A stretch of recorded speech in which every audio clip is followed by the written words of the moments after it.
Somewhere behind your eyes, about 3 pounds of wet tissue is generating everything you have ever experienced. Every colour, every grudge, the feeling of your own name. We are very good at describing what that tissue does.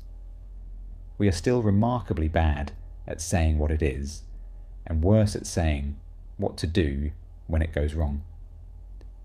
This is a story about the strangest branch of medicine ever invented, one that treats an organ it cannot see working, diagnoses diseases it cannot test for, and despite all of that, saves an enormous number of lives.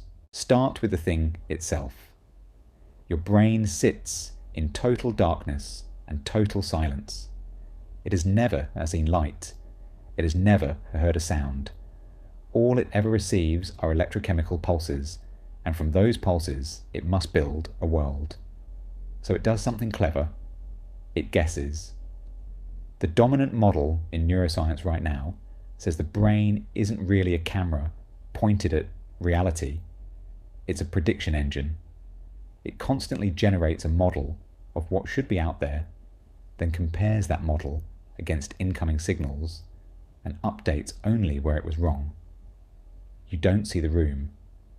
You see your brain's best hypothesis about the room, corrected by whatever light happens to disagree with it, which means perception is a controlled hallucination that happens to be useful.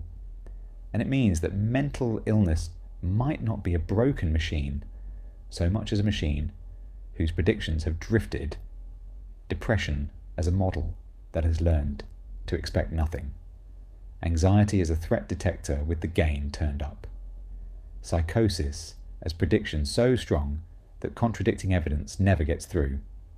That's a beautiful theory. Hold on to it, because we're about to see how little of it has made it to the clinic. Psychiatry is younger than the telephone. For most of history, suffering minds were a moral problem, or a religious one, or simply a problem to be locked away.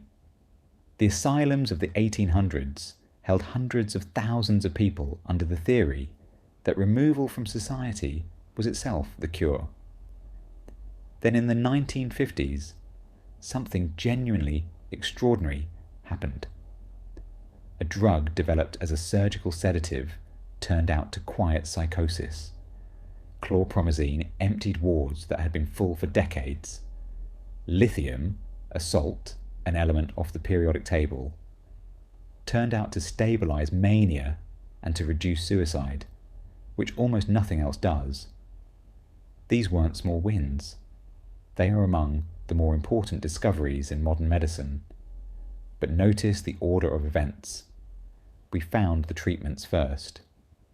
The explanations came afterward, reverse engineered from the drugs.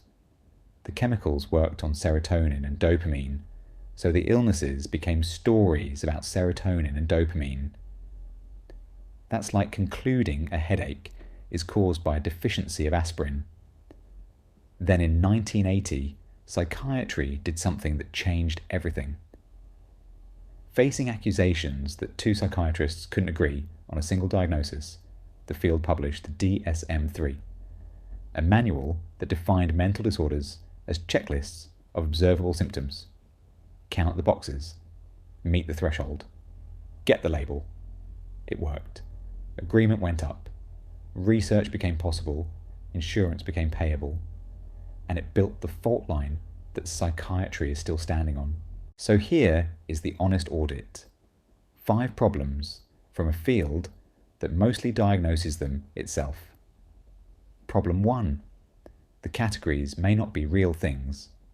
In 2013, the director of America's National Institute of Mental Health said publicly that the manual's weakness was its lack of validity. Reliability, agreeing on a label, is not the same as the label describing an actual natural thing. Take major depression. The criteria are permissive enough that 2 people can both qualify while sharing almost no symptoms at all. One sleeps constantly and gains weight. One can't sleep and can't eat. Same diagnosis. Possibly nothing else in common. Problem 2. No test exists. There is no blood test for depression, no scan for schizophrenia, no biomarker that confirms bipolar disorder. Every other specialty in medicine has moved toward objective measurement. Psychiatry still diagnoses the way it did a century ago, by talking and by listening and by judgment. Problem 3. The evidence is thinner than the confidence. Antidepressants do beat placebo. Large analyses of hundreds of trials confirm it, but the average benefit is modest, and the placebo response is enormous. The serotonin deficiency story that sold them to the public has not held up as a general account of depression. Problem 4. It is the only medicine that can hold you against your will. A psychiatrist can, under law, detain and treat a person who refuses. Sometimes that is the difference between a life and a death. Sometimes it is the reason someone never walks into a clinic again. Both of those are true at once. Problem 5. Almost nobody gets any of it. Across much of the world, the majority of people with a serious mental illness receive no treatment whatsoever. In some countries, there is roughly one psychiatrist for every million people. Now the part the cynical version of this video would skip. Some of psychiatry's tools are among the most effective interventions in all of medicine. Clozapine, for treatment-resistant schizophrenia. Lithium, for suicide prevention. Modern, ECT, which almost nobody wants to discuss honestly, for severe depression that has resisted everything else. Structured psychotherapies, cognitive behavioral therapy, and its descendants hold up under trial conditions in a way that a great deal of medicine does not. And the field is rebuilding its foundations. Researchers are trying to replace rigid diagnostic boxes with dimensional models, measuring traits along continuous scales rather than sorting people into categories. Computational psychiatry is trying to connect that prediction machine theory from the beginning of this video to actual clinical measurements. Genetics has stopped hunting for the single gene and started mapping thousands of tiny contributions. None of that has arrived yet. All of it is a field admitting out loud that its map is wrong and going back to survey the ground. So, what is psychiatry? It's the attempt to practice medicine on the one organ that also happens to be doing the practicing. It's a young science wearing an old profession's coat. It is at this moment roughly where cardiology was before we could see inside a beating heart.